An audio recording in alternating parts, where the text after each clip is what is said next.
A paz de Deus, irmãos. Vamos estudar a lição? Nós estamos estudando o livro chamado Ensinos de Jesus. E hoje estaremos estudando a lição de número 3, cujo tema é o que Jesus ensinou sobre a santificação. Antes, vamos orar?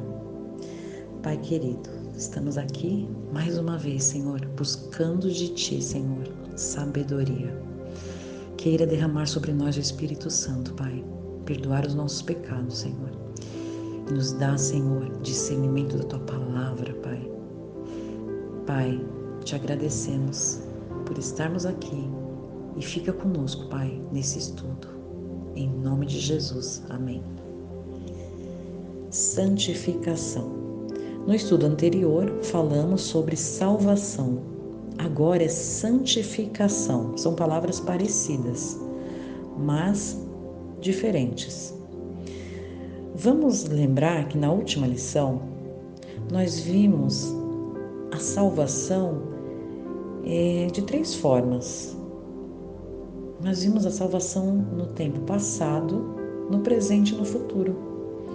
Porque no passado nós vimos o que Jesus fez por nós na cruz. E se nós crermos o que Jesus fez por nós na cruz, nós seremos justificados.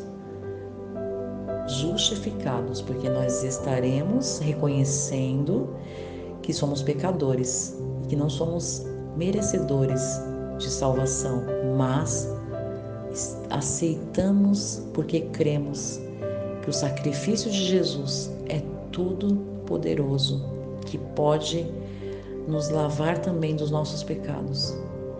E aí somos justificados por meio do sangue de Jesus. E aí nós não sofreremos a penalidade do pecado, que é a morte, porque Jesus morreu por nós. Agora, olhando para o presente, o que Jesus faz por nós no presente? Vamos entender. Ele nos santifica. Lembra que quando passamos a olhar para Jesus, nós sabemos que Ele é o modelo perfeito e nós passamos então a imitá-lo, porque Ele faz tudo de forma perfeita, como é a vontade de Deus. Então nós também queremos andar de acordo com a vontade de Deus, porque nós somos transformados e queremos fazer tudo de acordo com a vontade do nosso Deus.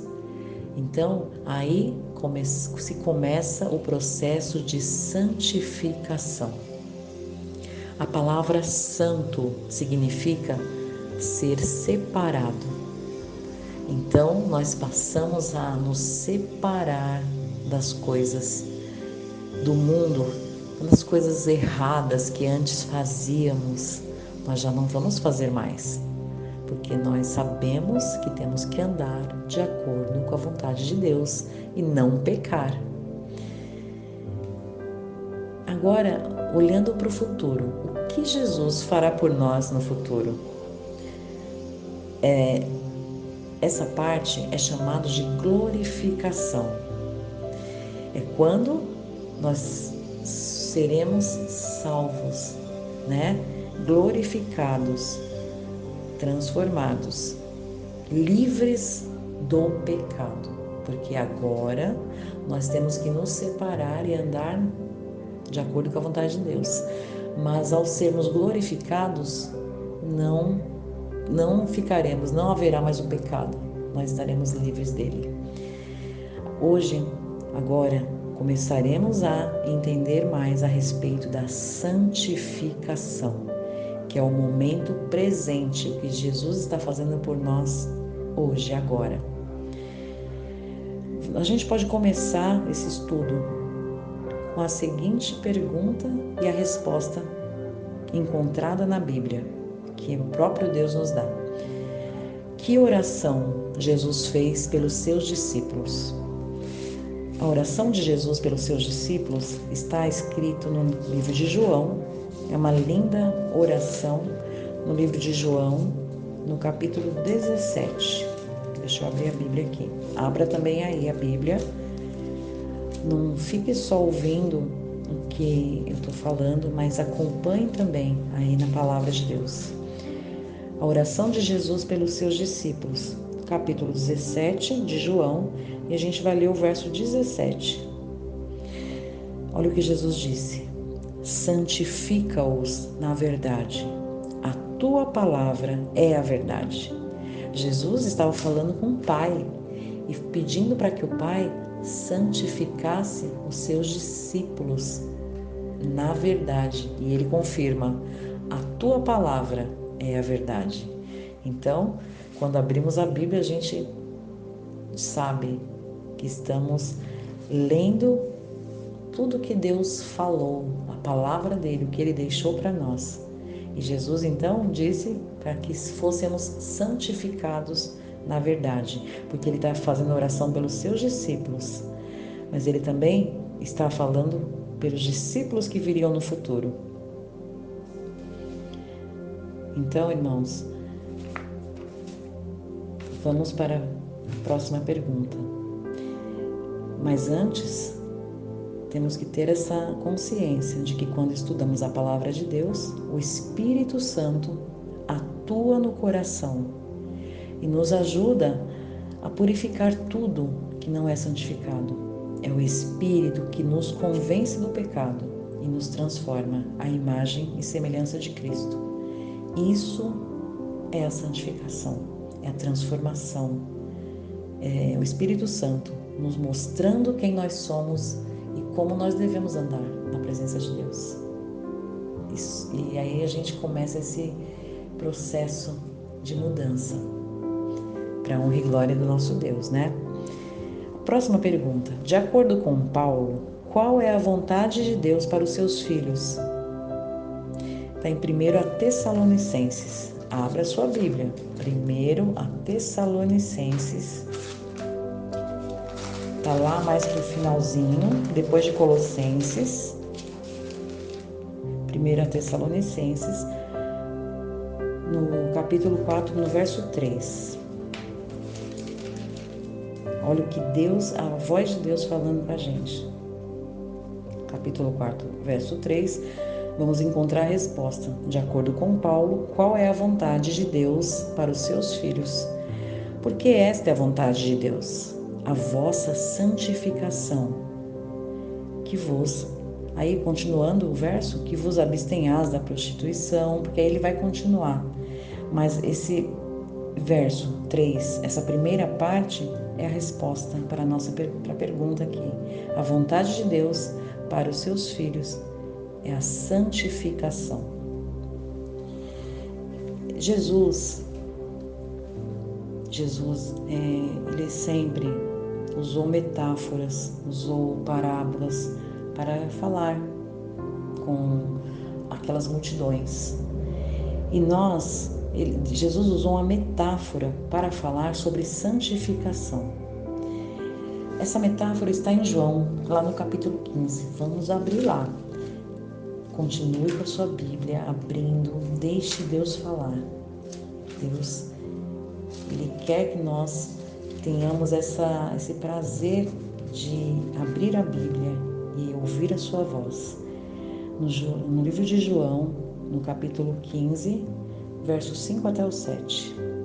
Olha só a metáfora que Jesus usou, o exemplo que Jesus usou para falar sobre a santificação. Eu sou a videira, vós as varas. Quem está em mim e eu nele, esse dá muito fruto, porque sem mim nada podeis fazer. Se alguém não estiver em mim, será lançado fora, como a vara, e secará. E os colhem e lançam no fogo e ardem. Se vós estiverdes em mim e as minhas palavras estiverdes em vós, pedireis tudo o que quiserdes e vos será feito. Irmãos, assim como os ramos precisam estar unidos à videira para sobreviver, para frutificar, nós precisamos estar unidos a Cristo, porque se separados dele, nós não temos vida. Só temos vida em Jesus. Essa união acontece na prática, quando passamos tempo orando, estudando a palavra.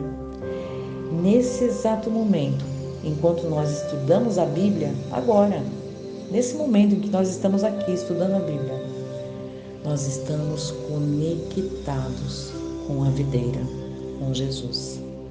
Agora, você que está aí com a Bíblia aberta, você que está aí buscando sabedoria, de quem você está buscando sabedoria? Não é da Fátima, mas é de Jesus, é dele, é ele, é através do Espírito Santo, e conectados com ele, que nós temos sabedoria e somos transformados por Jesus.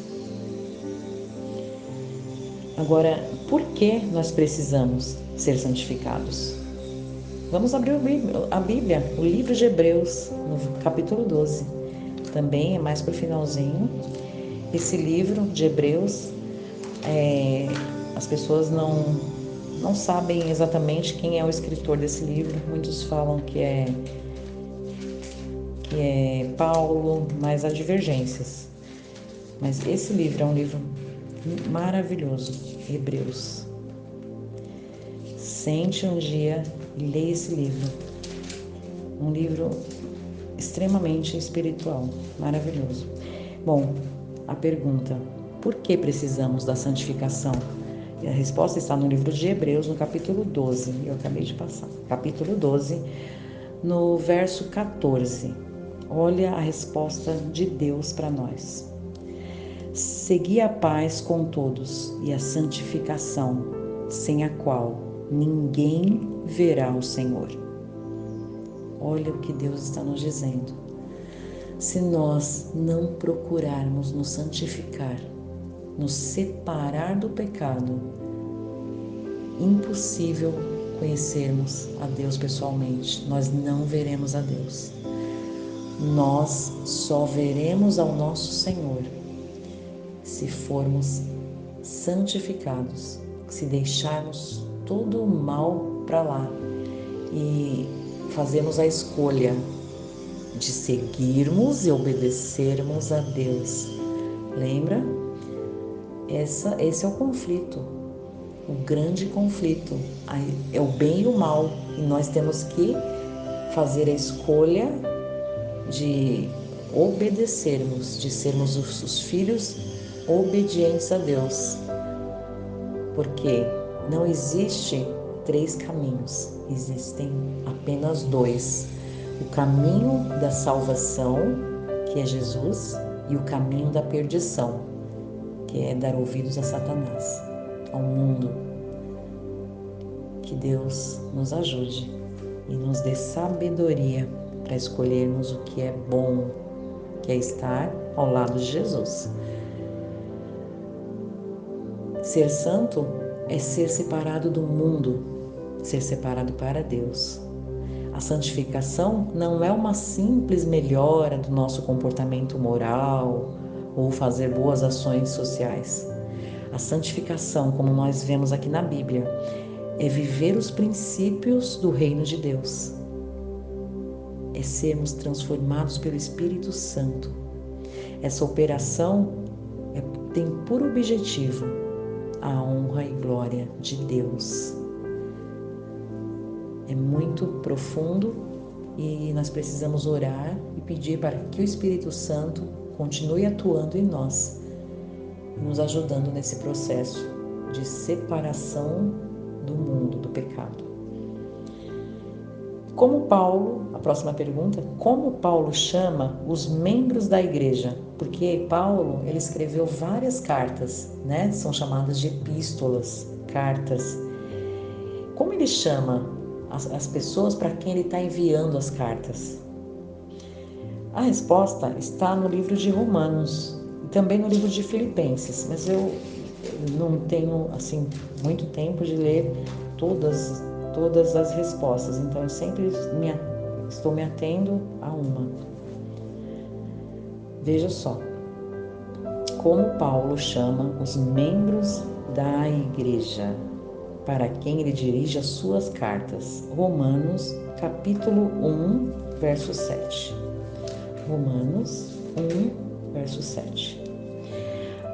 A todos os que estais em Roma, amados de Deus, chamados santos, graça e paz de Deus, nosso Pai, e do Senhor Jesus Cristo.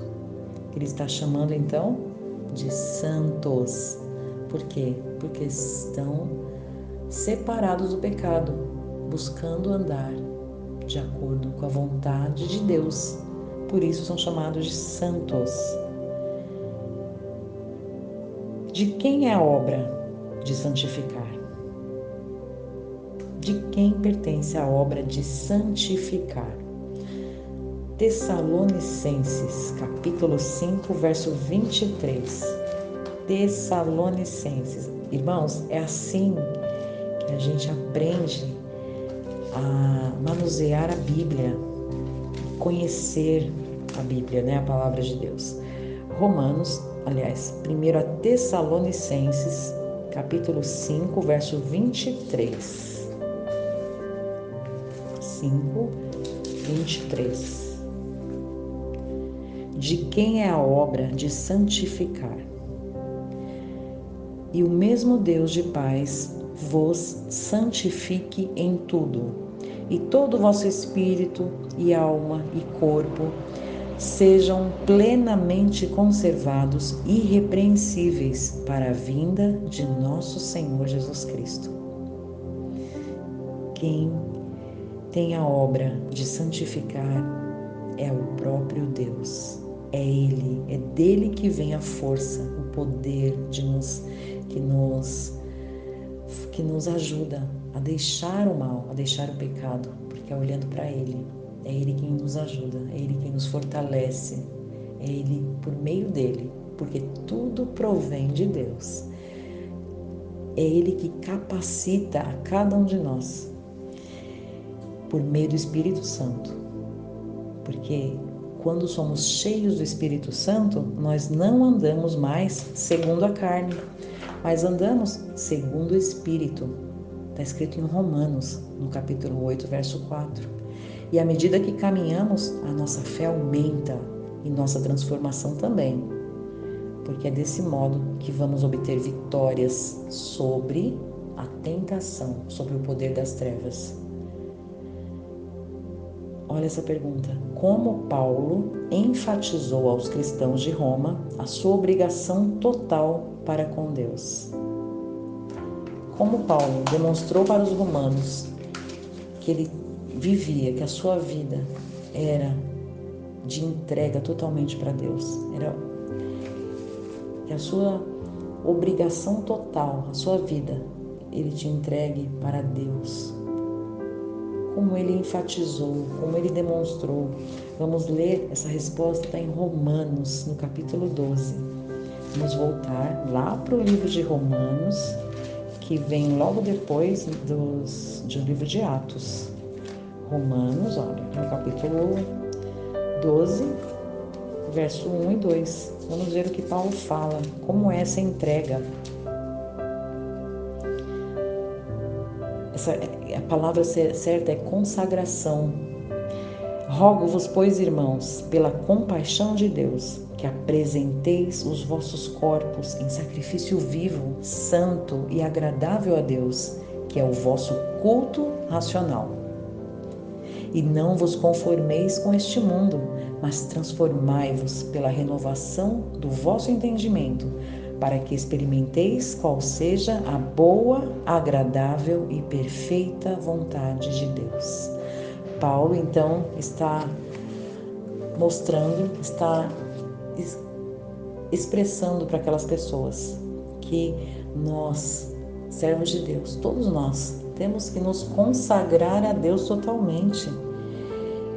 Apresentar o nosso corpo como fosse um sacrifício vivo. E ele não está falando que isso é ficar se machucando, nem nada disso. Não é um sacrifício, no termo sacrifício mesmo, de se cortar, como muitos fazem, muitas religiões ensinam. Não.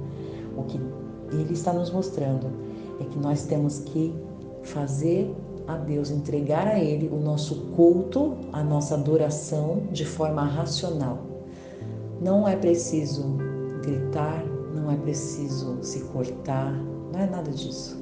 Nós expressamos o nosso amor a Deus por meio da nossa fé, com a nossa razão, com o nosso pensamento, entregando a Deus o nosso pensamento, a nossa vida para Ele, fazendo as boas obras.